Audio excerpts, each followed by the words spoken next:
நாங்க தான் சொல்றோம்ல, நீங்க நிரூபிங்கன்னு சொல்றோம். நீங்க நிரூபிக்க வேண்டியதானே. எதுவுமே இல்லாம நீங்க மட்டும் பேசணும்னா அது எப்படி? இப்போ பில்லு வாங்குறதுக்கு ஒவ்வொரு அலுவலகத்துக்கும் போய் பாருங்க.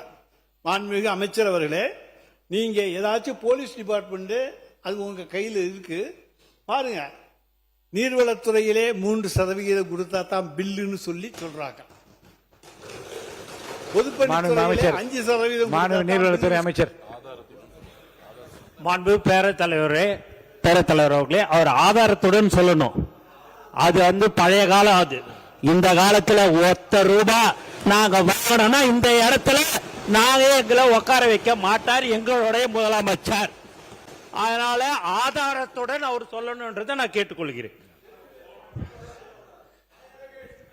இல்ல மாண்பு உறுப்பினர் அவர்கள், நீங்க வாயால பேசுறதெல்லாம் கரெக்ட்.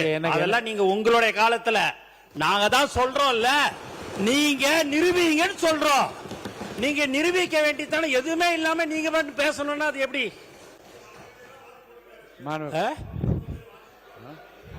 யாரு போட்டிருக்கிறா?